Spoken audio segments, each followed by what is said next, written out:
Shall we start our class? Right? Yes, sir.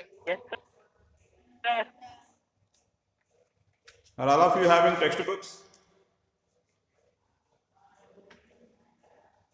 Yes, sir. No, sir. No. No, sir. No, sir.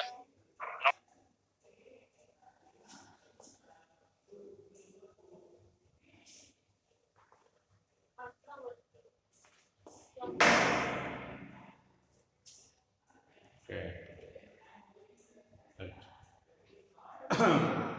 From the last chapter, that is fundamental unit of life, let us discuss the questions and answers. First of all, in-text questions. In-text questions are the questions which are there at the end of a very topic in the chapter. From 5.1, who discovered cells and how? You are knowing Robert Hooke.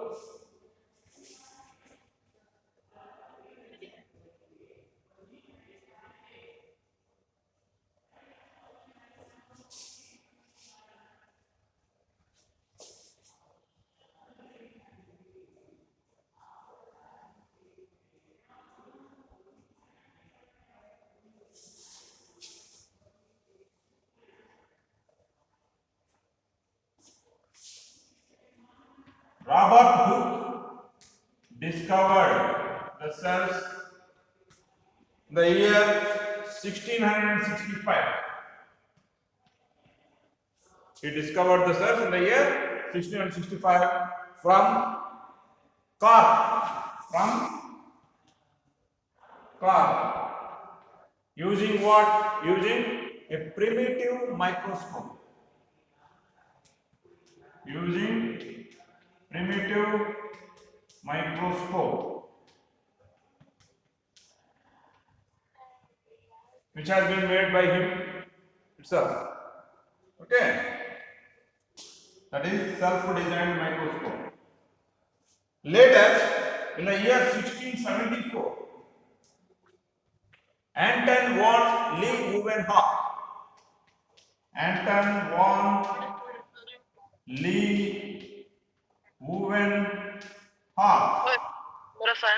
He discovered the living cells. He discovered the living cells from pond water using improved microscope. He discovered living cells from pond water using improved microscope. Using improved microscope. Right? Is my voice audible to all of you?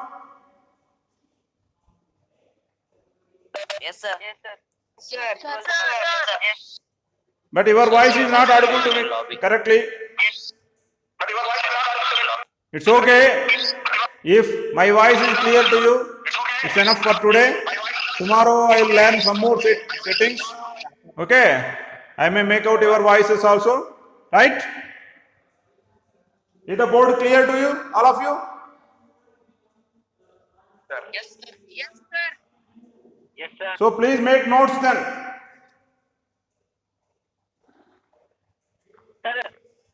So this is the answer for 5.1 first question.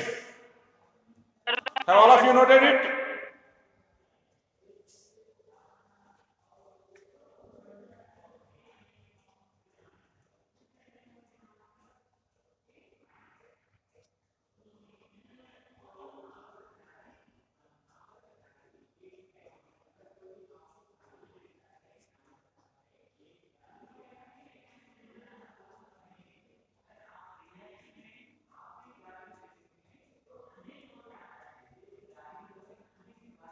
Morning, sir. Good morning, sir.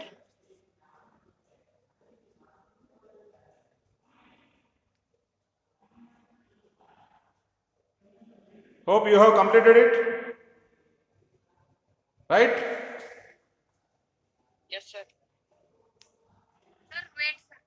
Yes. Good morning, sir. Good morning, sir. Next, second question. Why is the cell called the structural and functional unit of life?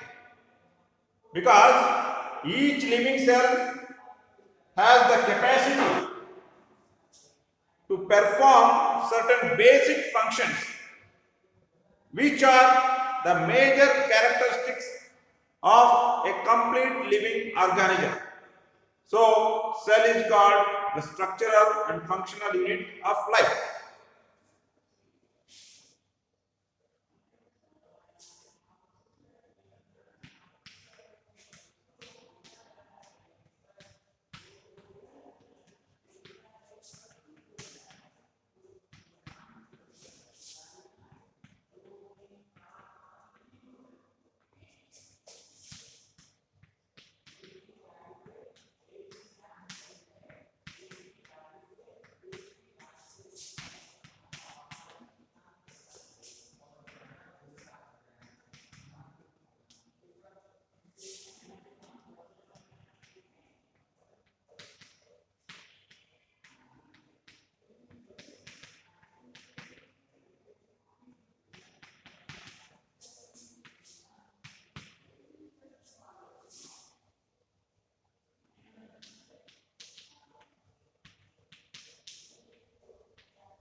So, why cell is called structural and functional unit of life?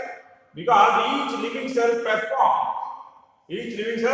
performs certain basic functions that are the major characteristics of a complete living organism. So, cell is called structural and functional unit of life. I will not be asking you at every answer whether you have completed or not. So, I will wait for some time, then I will erase it. Before that, you complete it.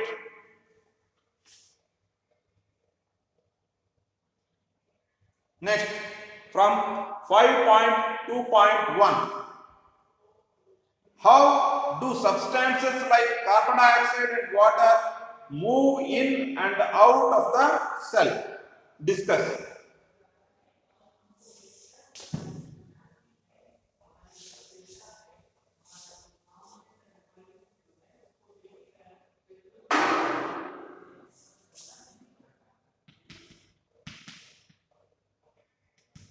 From 5.2.1, first question. How do substances like carbon dioxide and water move in and out of the cell? Discuss. Carbon dioxide and water like substances, they move in and out of the cell based on their concentration gradient and based on the requirement of the cell.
Right.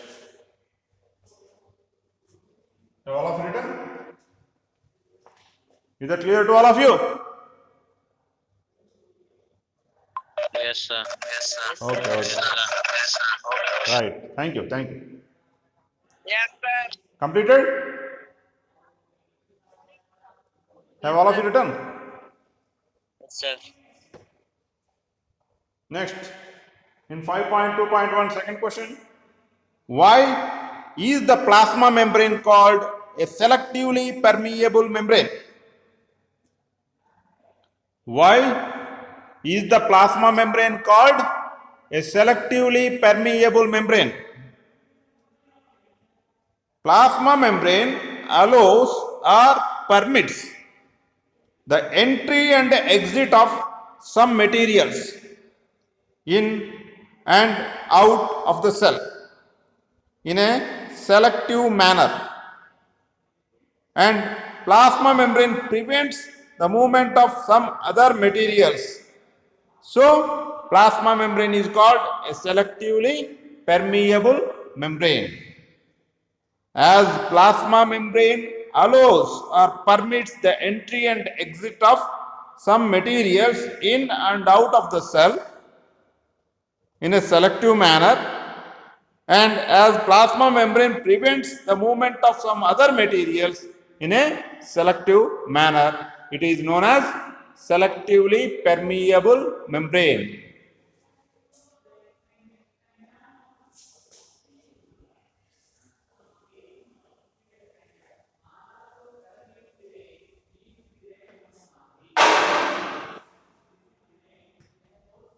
Plasma membrane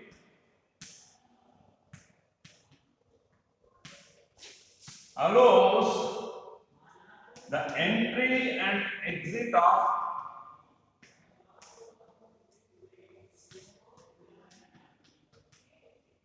some materials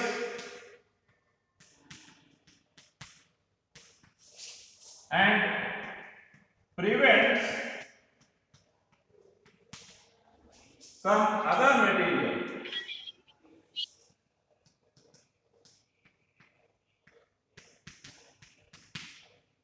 in a selective manner.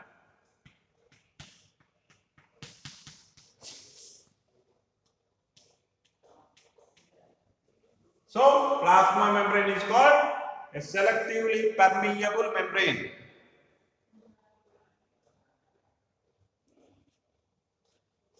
Next, 5.2.4.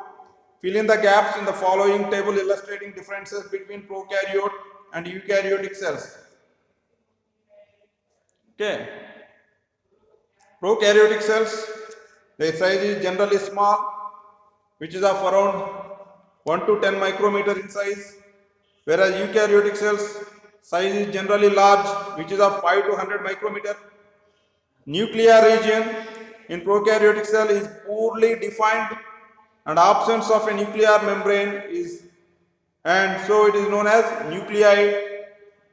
In eukaryotic cell, nuclear region is well defined and surrounded by a nuclear membrane, so it is known as a well defined nucleus.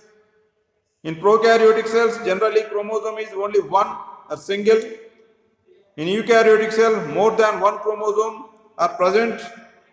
In prokaryotic cells, membrane-bound cell organelles are absent. In eukaryotic cells, membrane-bound cell organelles are present.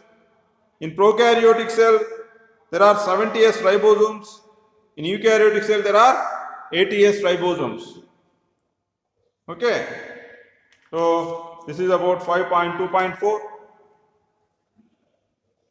I have asked even this question also for 3 marks, and I asked one more question for 2 marks. 5th and 6th question in the periodic test 1. Many of you have written same type of answer. In 5th question, I just asked the difference, the major difference between prokaryotic and eukaryotic cell. That is, in prokaryotic cell, they do not have a membrane-bound nuclear region, or nuclear membrane is absent in prokaryotic cells. Whereas in eukaryotic cell, there is a membrane-bound nuclear region. There is a membrane-bound nuclear region, and It is well-defined nucleus. That is the major difference. Examples I asked. For prokaryotic cells, you can write bacteria, and for eukaryotic cells, right, you can write plant cells, animal cells, fungal cells, etc. And the major differences, apart from not having and having defined nucleus, other differences are prokaryotic cells are generally small in size, eukaryotic cells are generally large in size, and there is only one chromosome in prokaryotic cells, and there are many chromosomes in eukaryotic cells.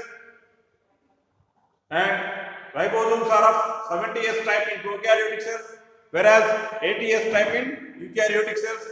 Likewise, you have to write for 3 marks question, right? And coming to, can you name 2 organelles you have studied that contain their own genetic material? Mitochondria and plastids. They are the 2 organelles which contain their own genetic material and 70S ribosomes also, because of which they are also known as strange organelles.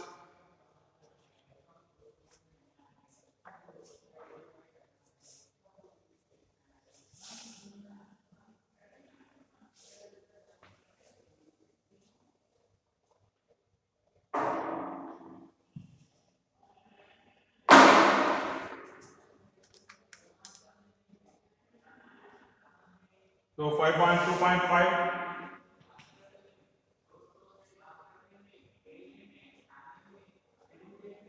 The organelles we have studied which contain their own genetic material is mitochondria and plastids. Second question, if the organization of a cell is destroyed due to some physical or chemical influence, what will it happen? The organization is destroyed, that is, the cell has become worn out. In a worn out cell, lysosomes burst open and their contents, that is hydrolytic enzymes, are released, which will auto-digest the cell. That means the cell will get killed because of its own structure, that is lysosome. So only lysosomes are called suicidal bags of the cell. Lysosomes are called what? Suicidal bags of the cell. Right? Okay. Why are lysosomes known as suicidal bags? Just now I have told you. Right?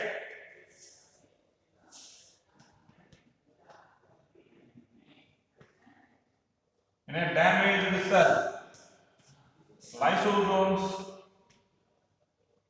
burst open and release the hydrolytic enzymes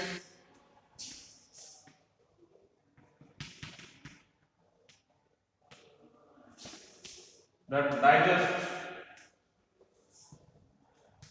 the complete cell and cause the death of the cell.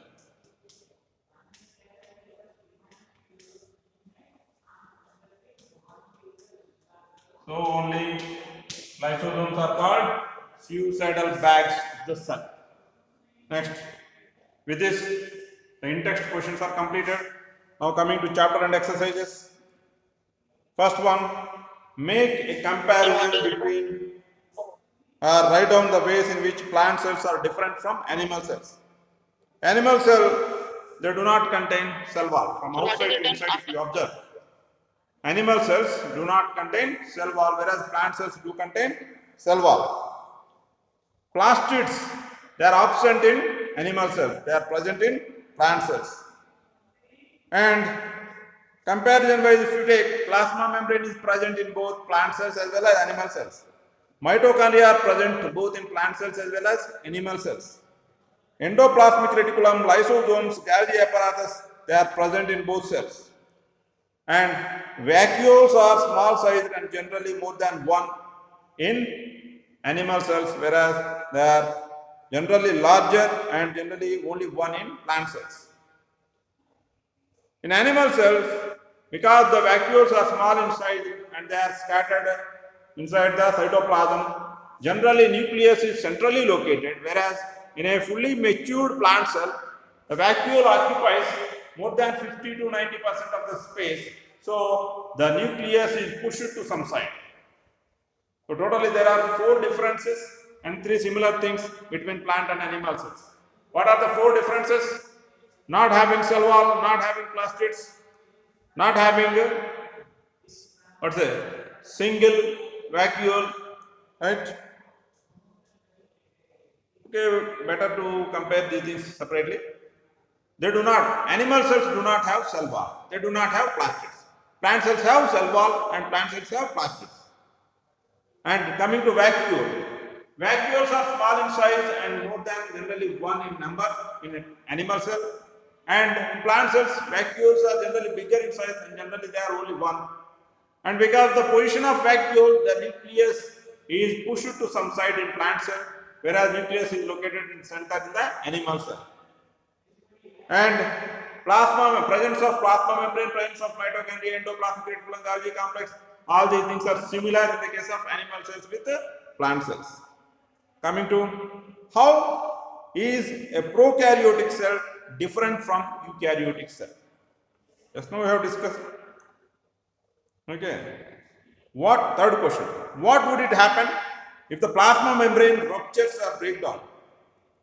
If plasma membrane ruptures or break down, inner cellular contents are leaked out. Inner cellular contents are leaked out. What would happen to the life of a cell if there was no Golgi apparatus? If there was no Golgi apparatus, what is the function of Golgi apparatus?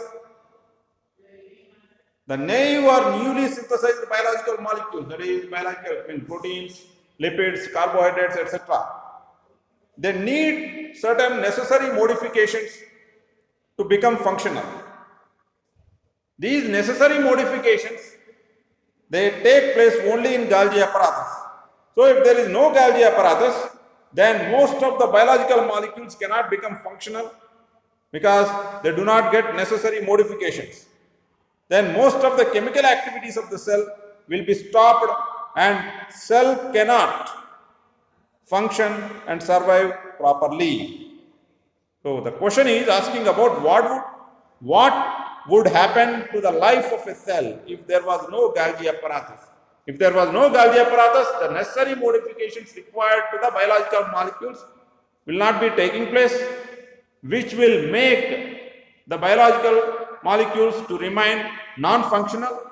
When biological molecules remain non-functional, the life of a cell will be under stress, or it may not be. The life may be even under threat also. Right. So the cell will stop all the functions or most of the functions and it cannot survive properly. Which organelle is known as powerhouse of the cell? We all know it. Powerhouse of the cell is mitochondria. Why the cell mitochondria is known as powerhouse of the cell? Because the energy currency, that is ATP, is synthesized in mitochondria. So only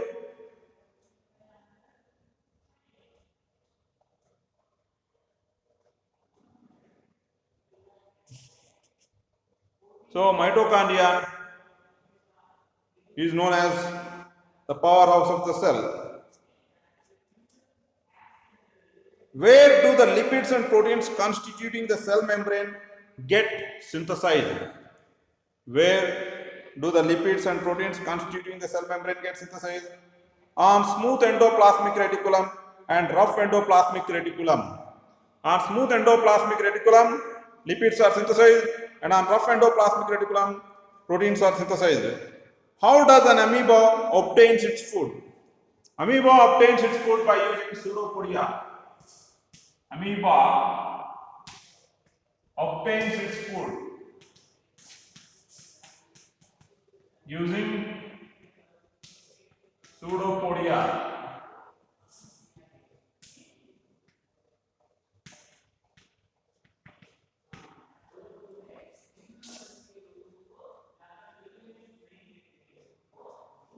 Then by forming food vacuole, using pseudopodia and forming food vacuole.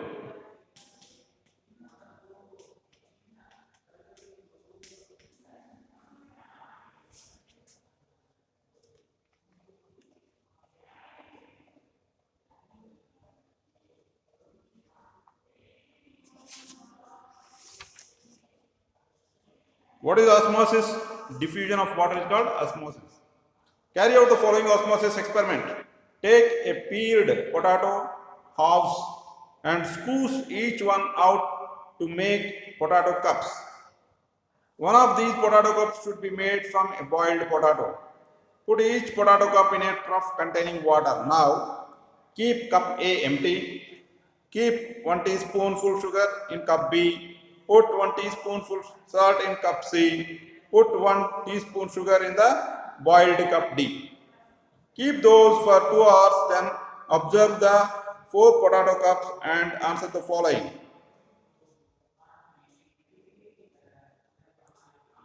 Number 1. Explain why water gathers in the hollowed portions of B and C.